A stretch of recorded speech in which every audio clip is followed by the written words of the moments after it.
우리 함께 볼 말씀은 출애굽기 14장 8절부터 12절의 말씀입니다.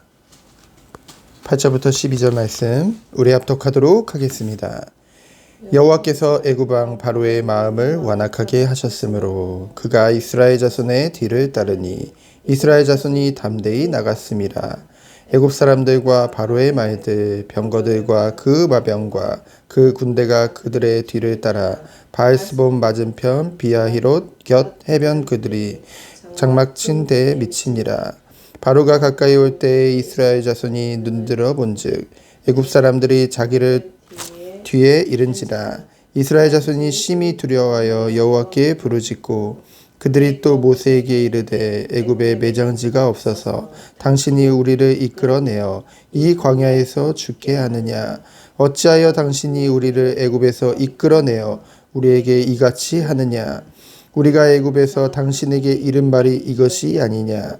이르기를 우리를 내버려 두라. 우리가 애굽 사람을 섬길 것이라 하지 아니하더냐. 애굽 사람을 섬기는 것이 광야에서 죽는 것보다 낫겠노라. 우리 인간의 연약함의 그 육신의 연약함의 증거가 무엇입니까? 바로 망각이죠. 금방 잊어버린다는 것입니다.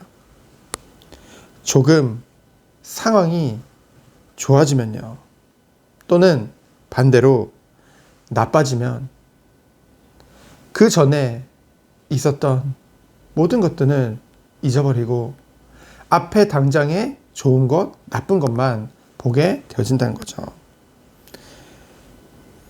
바로를 보면 어떻습니까?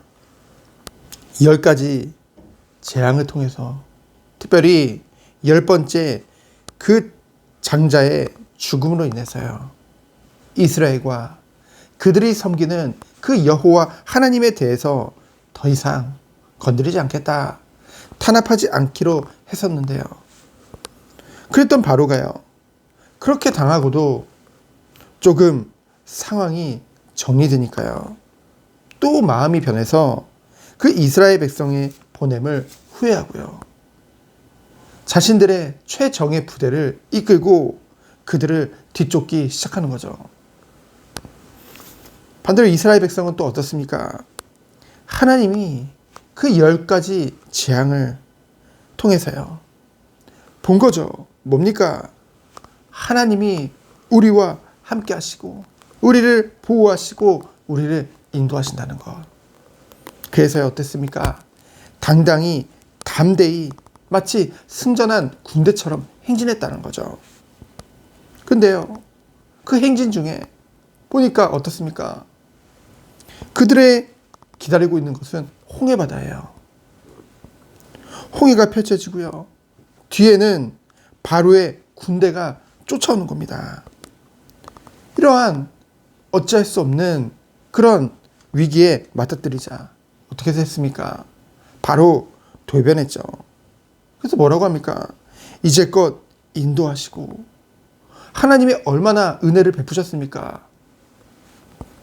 이스라엘이 그 애굽 땅에, 하나님이 애굽 땅에 그 재앙을 내리실 때마다 이스라엘이 거주하는 그 고생 땅만 구별하셨잖아요. 하나님의 그러한 보호하심을 보고 그러한 은혜의 베푸심을 다 받고도요, 앞서 행하신 하나님의 모든 은혜는 다 망각해버리고요, 이제껏 인도하신 그 하나님을 원망하기 시작합니다. 하나님의 심부름꾼, 하나님의 종인 모세를 원망했다는 것이 곧 하나님을 원망하는 거죠. 그래서 어떻게 됐습니까? 그 바로의 군대를 보고는 심히 두려워서 하나님을 원망하며 부르짖기 시작했죠. 그러면서 뭐라고 합니까? 왜 애굽에서 우리를 이끌어내서 죽게 하냐? 이렇게 하나님 앞에 따지는 거예요. 그리고 뭐라고 합니까? 우리가 종으로 살게 그냥 내버려 두지 왜 애굽 사람을 우리가 섬기게 놔두지 왜 우리를 여기로 이끌어냈냐?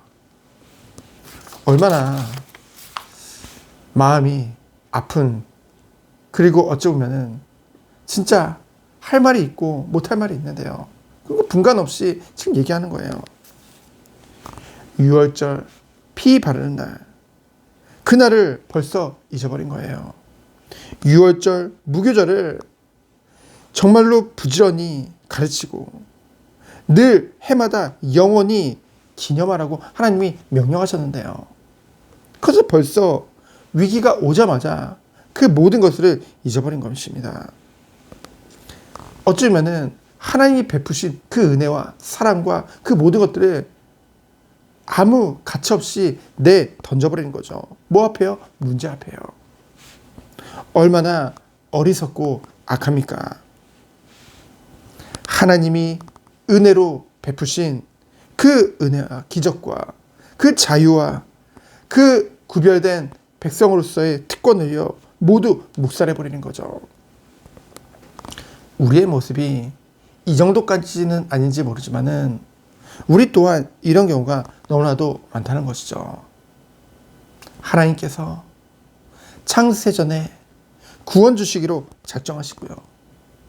어린 양 되시는 예수 그리스도께서 피 흘리셨잖아요. 그 과정을 보면 어떻습니까? 하나님이신데요. 하늘 보좌 버리시고 이 땅에 낮고 낮은 인간의 모습으로 오신 것이죠. 성육신입니다. 그리고 십자가에서 모든 고난과 고통을 다 당하셨죠. 하나님 앞에 순종하신 것입니다. 그리고는 십자가에서 다 이루신 것이죠. 부활하셨죠. 승리하신 것입니다.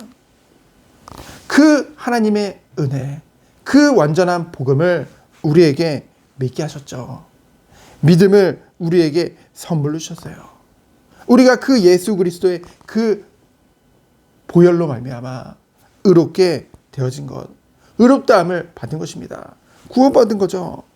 그래서 우리를 존귀한 하나님의 자녀로 부르신 거잖아요. 어두운 가운데서 빛으로 부르신 하나님의 은혜죠. 구별하신 것입니다. 그리고 우리들을 완전한 길로 인도하고 계시죠. 그럼에도 불구하고 우리가 어떻습니까? 당장에 문제나 위기가 오면은 너무나 그것에 빠져서 너무나 힘들다 보니까 하나님을 원망하는 그 단계까지는 안 가지만은 불평하고 좌절하고 그 가운데에서 정말로 넘어지고 그럴 때가 많다는 것이죠. 우리는 고린도전서 10장 13절 말씀을 늘 붙잡고 있어야 될 줄 믿습니다. 뭡니까? 사람이 감당할 시험 밖에는 너희가 당한 것이 없나니. 우리가 아무리 이때 힘들고 내가 정말 죽을 뻔했다, 내가 정말 힘들었다, 감당할 시험 밖에는 우리가 당한 것이 없다고 했습니다. 그래서 뭐라고 했습니까? 오직 하나님은 미쁘사 너희가 감당하지 못할 시험 당할 짐을 허락하지 아니하시고, 하나님이 허락하지 않으신다는 거예요. 왜요? 하나님은 누구보다 우리를 잘 아시고 사랑하시기 때문에. 그래서 시험 당할 즈음에는 또한 피할 길을 내사 너희로 능히 감당하게 하시느니라. 우리는 이것을 믿고 나가는 것입니다. 우리가 세상에 살아가면서 우리가 감당하지 못할 시험은 오지 않아요. 시험 같아 보이지만은 모든 것 가운데 하나님의 섭리가 있다니까요. 능히 그것을 이기고 승리할 수 있는 힘과 능력과 모든 것을 예배해 두시고 우리를 그 가운데로 부르신다는 것입니다. 홍해 가운데로, 뒤에 애국 가운데로 절대절명의 위기 같아 보였지만은 정말로 아무것도 보이지 않는 깜깜한 속에 문제 가운데 있어 보였지만은 그 가운데서도 하나님은 모든 계획을 이미 다 준비해 놓으셨다는 것이죠. 그 모든 것을 통해서 하나님의 능력과 영광을 나타내시기 위해서.